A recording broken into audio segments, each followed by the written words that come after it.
नमस्कार साथियों, पीसे शिक्षा केंद्र में आप सबका स्वागत है। आज के इस सेशन में हम महाजनपद काल को करेंगे। क्या करेंगे? महाजनपद काल को, जिसमें हमने पहले 2 लेक्चर यहाँ पर कर लिया है और ये लेखपाल के लिए यहाँ पर ये सीरीज चलाई जा रही है। किसके लिए? लेखपाल के लिए ये सीरीज चलाई जा रही है, जिसमें आज का जो हमारा टॉपिक है ये महाजनपद काल है। तो हम यहाँ पर महाजनपद काल की बात करें तो यहाँ पर वैदिक के बाद, यहाँ पर ऋग वैदिक के बाद जो यहाँ पर काल आता है उसको हम क्या कहते हैं? महाजनपद काल। तो इसमें हम क्या पढ़ेंगे? सबसे पहले हम देख लेते हैं यहाँ पर कितने महाजनपद थे। तो यहाँ पर 16 महाजनपदों का उल्लेख मिलता है। यदि हम जैन ग्रंथ की बात करें, यहाँ पर जैन ग्रंथ क्या था? जैन ग्रंथ और बौद्ध ग्रंथ, 2 ग्रंथ आते हैं यहाँ पर। वह इसका भगवती सूत्र आ जाता है, जैन ग्रंथ भगवती सूत्र। यहाँ से 16 जनपद के साक्ष्य मिलते हैं। और कहाँ से मिलता है? और एक आ जाता है बौद्ध ग्रंथ, यह आता है अंगुत्तर निकाय। अंगुत्तर निकाय, इससे क्या मिलते हैं? यहाँ से भी बौद्ध, यहाँ पर 16 महाजनपदों के साक्ष्य मिलते हैं। तो 16 महाजनपद कौन कौन से? तो सबसे पहले यहाँ पर आ जाता है मगध। क्या आ जाता है? मगध आ जाता है, जिसकी राजधानी क्या थी? मगध सबसे बड़ा महाजनपद था। मगध की राजधानी की बात करें तो यहाँ पर ये पाटलिपुत्र इसकी राजधानी थी। क्या थी? पाटलिपुत्र इसकी राजधानी थी। वज्जी आ जाता है, वज्जी जिसकी राजधानी वैशाली थी। यहाँ पर सूरसेन आ जाता है। क्या आ जाता है? सूरसेन आ जाता है, मथुरा की राजधानी थी। अंग आ जाता है, चंपा राजधानी थी। काशी की वाराणसी राजधानी थी। वहीं हम बात करें यहाँ पर कुर की राजधानी क्या थी? ये कुर, पांचाल, ये सब आ जाते हैं।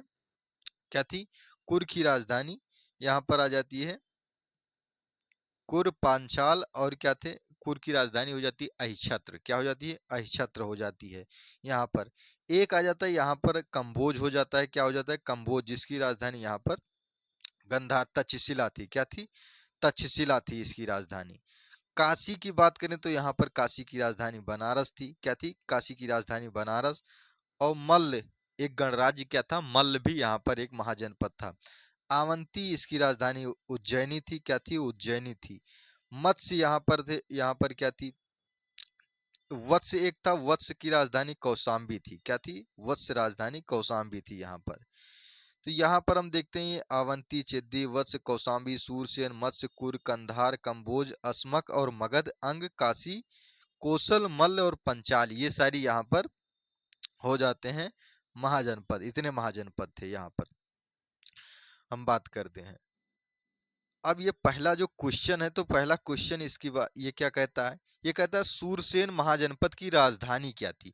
तो बेसिकली यहाँ पर जो भी 16 महाजनपद होंगे उनकी राजधानियों को इसमें पूछा जाता है। क्या? राजधानियों को यहाँ पर बेसिकली लगभग पूछा जाता है। यहाँ पर वो किस राजधानी से आ जाता है कि कौन से राजा यहाँ पर संबंधित है, कभी कभी ये भी आ जाते हैं।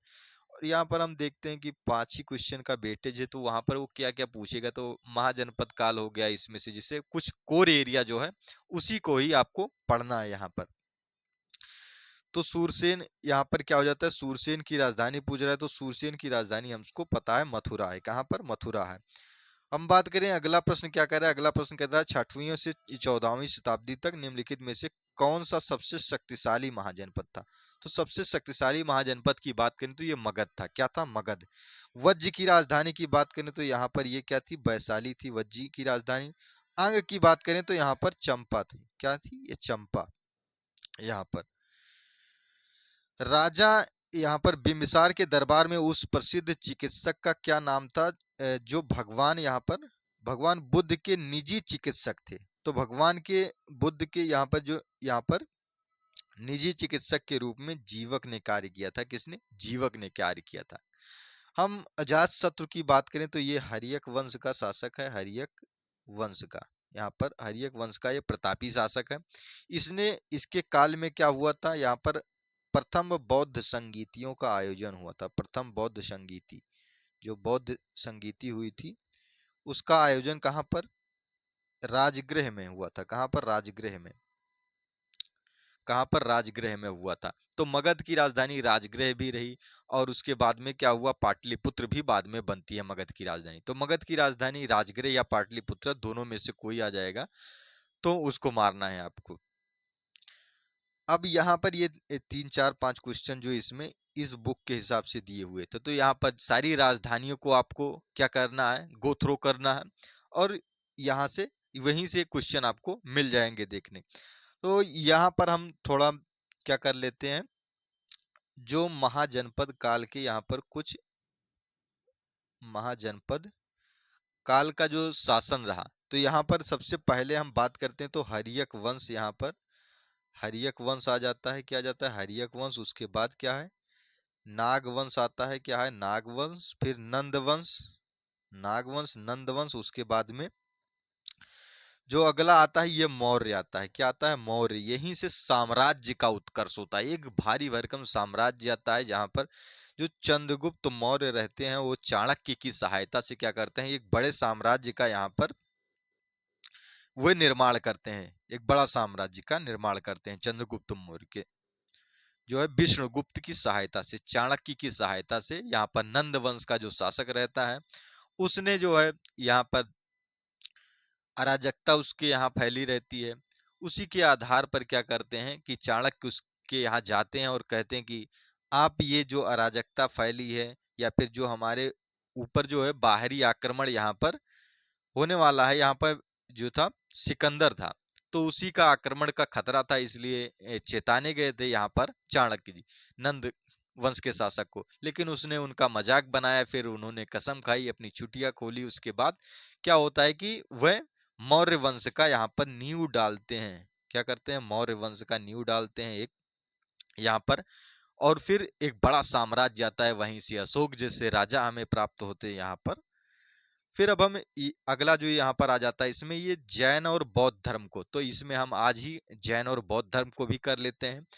तो हम बात करेंगे सबसे पहले यहाँ पर जैन धर्म। तो जैन धर्म में कितने तीर्थंकर हुए, तो कुल यहाँ पर 24 तीर्थंकर हुए थे। कितने, 24 तीर्थंकर हुए। और सबसे अंतिम जो 24वें रहे यहाँ पर 23rd 23वें की बात करें तो यहाँ पर इनका नाम पार्श्वनाथ था, पार्श्वनाथ था।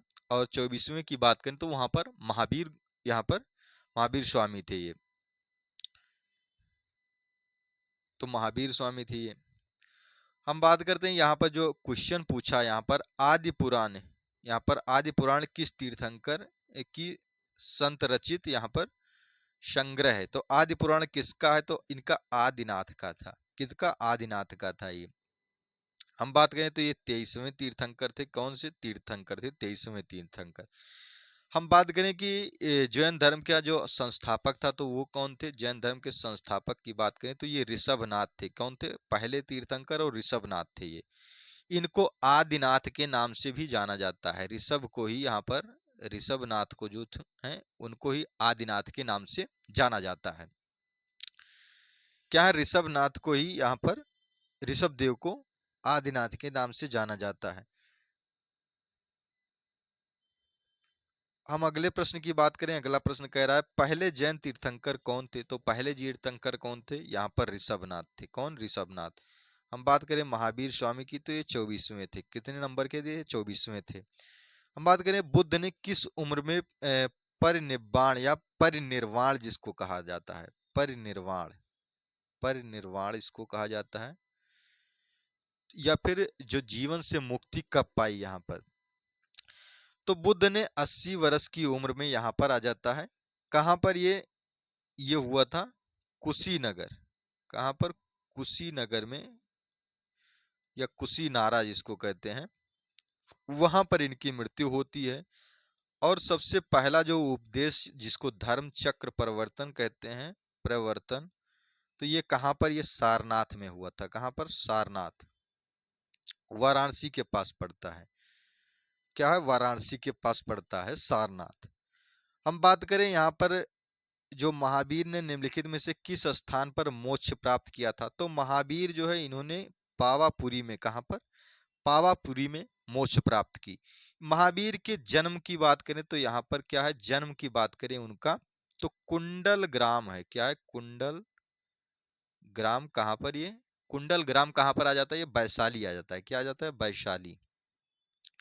कुंडल ग्राम वैशाली में इनका जन्म हुआ था। कहाँ पर, वैशाली में इनका जन्म हुआ। और निर्वाण कहाँ पर इनको मिला? यहाँ पर जो अंतिम तीर्थंकर थे इनको निर्वाण पावापुरी में मिला था। ये निर्वाण कहाँ पर? ये पावापुरी में, बिहार राज्य के पावापुरी में, जो नालंदा डिस्ट्रिक्ट में आज पड़ता है। आगे हम बात करते हैं, अगला जो प्रश्न आता है ये कह रहा है कि 23वें तीर्थंकर पार्श्वनाथ से जुड़ा प्रतीक क्या था? तो 23वें तीर्थंकर से पार्श्वनाथ से जुड़ा प्रतीक जो है यहाँ पर सांप आ जाता है। क्या है? सर्प था। हम 24वें की बात करें तो इनका यहाँ पर सिंह था, यहाँ पर शेर जिसको कहते हैं सिंह था यहाँ पर। और 22वें तीर्थंकर अरिष्टनेमी की बात करें तो शंख है। पहले तीर्थंकर ऋषभ देव की बात करें तो इनका है सांड था। क्या था? सांड था, यहाँ पर बुल इनके यहाँ जाता है। हम बात करें त्रिपिटक का संबंध कहाँ से है, तो ये त्रिपिटक के किस भाग में बुद्ध की पारंपरिक शिक्षाएं दी हुई हैं? तो पारंपरिक शिक्षाओं की बात करें तो यहाँ पर ये विनय पिटक ये आ जाता है। क्या आ जाता है? सुत्त पिटक। और विनय पिटक में क्या हुआ है? यहाँ पर ये सारे नियम दिए हुए हैं। क्या है? नियम दिए हुए हैं। अभिधम्म पिटक में जो है यहाँ पर बौद्ध शिक्षाओं के दार्शनिक भाग दिए हुए हैं। क्या दिए हुए हैं? दार्शनिक। क्या है? दार्शनिक भाग दिए हुए हैं यहाँ पर। तो विनय पिटक किसके? उसके नियम, संघ के अनुशासन और नियम कानून से संबंधित है, विनय पिटक हो जाता है। सुत्त पिटक क्या हो जाता है? ये दार्शनिक। दीपवंश जो है ये बाद में आया, बहुत बाद में आया। ये मौर्य यहाँ पर अशोक के काल में आता है। हम बात करते हैं यहाँ पर बौद्ध धर्म में त्रिपिटक शब्द का क्या अर्थ है? यहाँ पर जो है बुद्ध धर्म में जो त्रिपिटक है तो ये तीन यहाँ पर पवित्र बौद्ध से संबंधित ये ग्रंथ थे। क्या थे?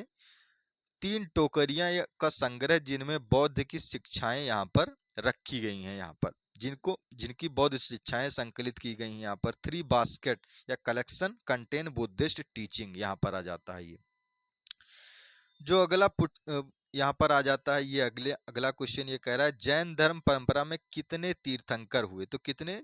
24 तीर्थंकर हुए। कितने? 24 तीर्थंकर हुए यहाँ पर। हम बात करते हैं अगले प्रश्न की। अगला प्रश्न कह रहा है बुद्ध ने दुख से मुक्ति पर अपना पहला उपदेश कहाँ दिया था? तो यहाँ पर यह सबसे पहला उपदेश इन्होंने कहाँ पर? सारनाथ, यहाँ पर ऋषिपत्तनम जिसको कहा जाता है। ऋषिपत्तनम भी लिखा है, ऋषिपत्तनम भी कहते हैं इसको। ऋषिपत्तनम या सारनाथ, ये वाराणसी के पास पड़ता है, वहां पर इन्होंने दिया था ये। हम बात करें अगले यहाँ पर प्रश्न की। अगला प्रश्न कह रहा है जैन धर्म में 24वें तीर्थंकर अंतिम तीर्थंकर किसे माना जाता है? तो 24वां तीर्थंकर किनको? ये माना जाता है वर्धमान महावीर को। किसको? वर्धमान महावीर को।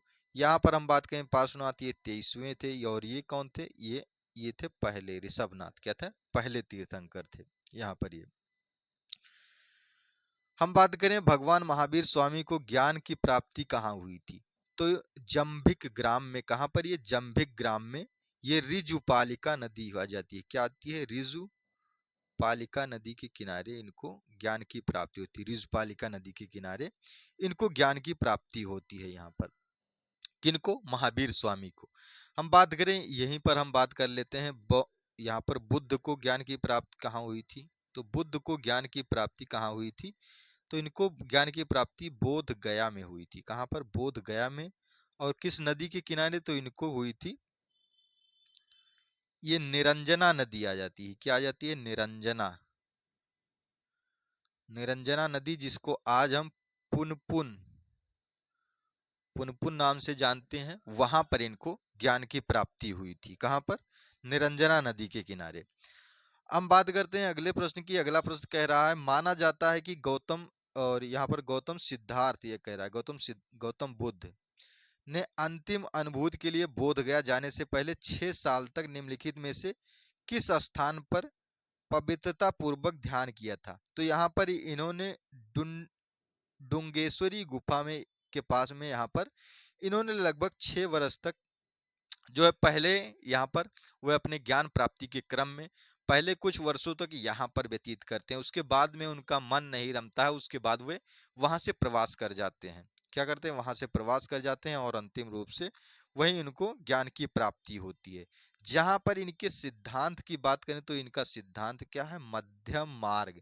मतलब यहाँ पर बीच का रास्ता, ये हमेशा अति अहिंसा या पर अति हिंसा पर ये बल नहीं देते हैं। यहाँ पर समय परिस्थिति के अनुसार यहाँ पर आचरण करने की बात करते हैं। ये हम बात करने निम्नलिखित में से किस बौद्ध स्थल पर महिलाओं को पहली बार संघ में यहाँ पर शामिल किया गया।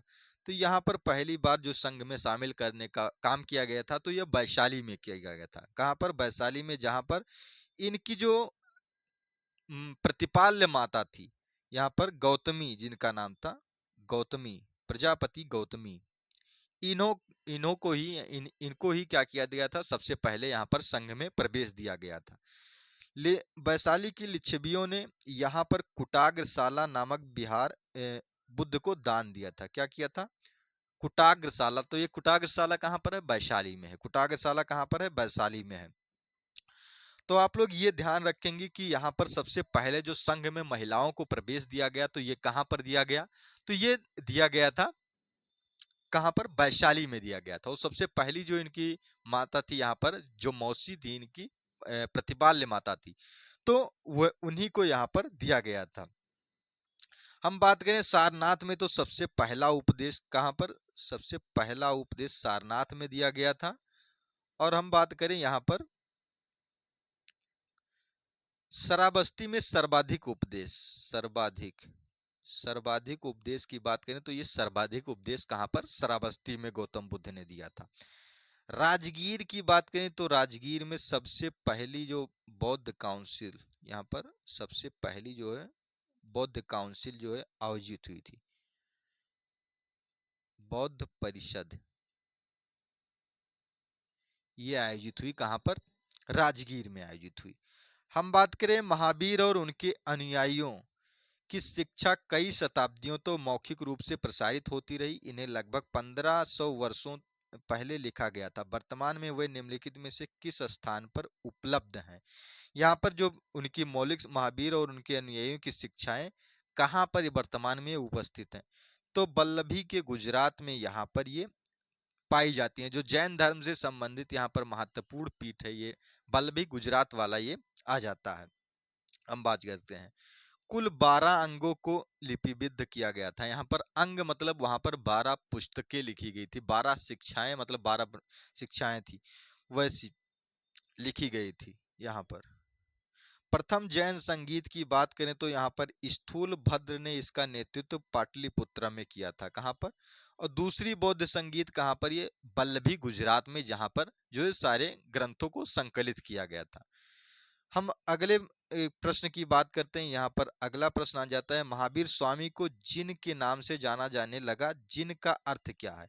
जिन का अर्थ होता है विजेता। क्या होता है? विजेता। मतलब किसी चीज पर या फिर इन्होंने क्या किया था, यहाँ पर ज्ञान पर विजय पाया था, यहाँ पर ज्ञान प्राप्ति की थी। इन्हीं के ज्ञान प्राप्ति के उपलक्ष्य में क्या किया गया था, इनको जिन कहा गया, निर्ग्रंथनाथ कहा गया। मतलब ये ग्रंथों से मुक्त हो गए। क्या हो गए? ग्रंथों से मुक्त हो गए थे, तो इन्हीं को निर्ग्रंथनाथ भी कहा गया। यहाँ पर प्रथम तीर्थंकर आदिनाथ या ऋषभदेव थे। कौन थे? प्रथम तीर्थंकर जो थे ऋषभदेव थे। कौन थे? प्रथम तीर्थंकर ऋषभदेव थे। हम बात करते हैं जैन धर्म का सबसे महत्वपूर्ण मौलिक सिद्धांत क्या है? तो सबसे महत्वपूर्ण और मौलिक सिद्धांत जैन धर्म की बात करेंगे तो अहिंसा। यहाँ पर क्या जाता है? अहिंसा सबसे बड़ा इनका धर्म होता था। मतलब अहिंसा को किसी भी एन केन प्रकारेण मतलब उसको फॉलो ही करना है। यहाँ पर ये ऐसी अहिंसा को मतलब पालन करते थे कि वहां पर किसी भी ऐसे जीव की हत्या ना हो। यहाँ पर ये वणिक लोगों से ज्यादा संबंध रखते थे, बशर्ते कि यहाँ पर ये किसानों वगैरह को ये नहीं मतलब अपने संघ में प्रवेश लेते थे। क्यों नहीं लेते थे? क्योंकि वह लोग खेत की जुताई करते थे, उससे कीड़े मकोड़े ये सब यहाँ पर उनकी जीव हत्या होती थी, तो उसको भी ये वर्जित करते थे कि यहाँ वैसी कृत्य भी नहीं करना है। इसीलिए देखा जाता है कि आज भी यहाँ पर जो वणिक वर्ग है, मतलब जो वैश्य, मतलब यहाँ पर जो व्यापारी वर्ग हैं, उन्हीं में ज्यादा जैन धर्म अब भी प्रचलित है। यहाँ पर हम देखते हैं तो जैन धर्म का सबसे महत्वपूर्ण सिद्धांत क्या था? अहिंसा। जैन धर्म के यहाँ पर 5 सिद्धांत की बात आती है, सत्य, अहिंसा, अस्तेय, अपरिग्रह और यहाँ पर आ जाता है ब्रह्मचर्य। तो अब यहाँ पर सत्य, अहिंसा, अस्तेय और अपरिग्रह ये 4 पहले से थे, लेकिन 5वां जो व्रत है ये महावीर स्वामी ने जोड़ दिया। इसके बाद क्या हो गए, पंच महाव्रत हो गए। क्या हो गए, ब्रह्मचर्य को यहाँ पर जोड़ दिया गया। किसी स्त्री से संसर्ग की मनमाही हो जाती है। अपरिग्रह मतलब तो होता है संपत्ति का यहाँ पर संचय ना करना, मतलब जितना आवश्यकता है उतने को ही यहाँ पर अपने कार्य में लाना। अस्तेय का होता है चोरी ना करना, मतलब किसी के साथ यहाँ पर भ्रष्टाचार ना करना। यहाँ पर कितने अच्छे सिद्धांत है यार, ये सब भ्रष्टाचार वगैरह ये समाप्त हो जाते हैं यहाँ पर। सत्य का बात आती है कि झूठ नहीं बोलना है यहाँ पर। अहिंसा की बात आती है जीव को चोट ना पहुंचाना, जीव को चोट नहीं पहुंचाना है। क्या करना है, जीव को भी चोट नहीं पहुंचाना है। यहाँ हम बात करते हैं गौतम बुद्ध को ज्ञान की प्राप्ति किस नदी के तट पर हुई थी, तो हमने ऊपर भी बता दिया है। तो गौतम बुद्ध को यहाँ पर पुनपुन बात आ जाती है। निरंजना निरंजना नदी की बात करते हैं, कहाँ पर, ये निरंजना नदी। और पुनपुन आज का नाम इसका पुनपुन है। क्या है, पुनपुन। तो ये दोनों यहाँ पर ये आ जाते हैं, क्या आ जाते हैं, निरंजना, निरंजना नदी के किनारे।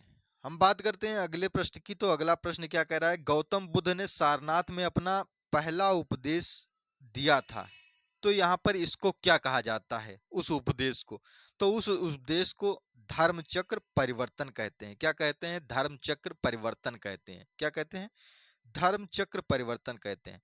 गौतम बुद्ध की बात करें तो यहाँ पर 29 वर्ष की आयु में इन्होंने घर को त्याग दिया था। इसको क्या कहा गया है, यहाँ पर 29 वर्ष की अवस्था में गृह त्याग दिया, इसको कहा गया महाभिनिष्क्रमण। महाभिनिष्क्रमण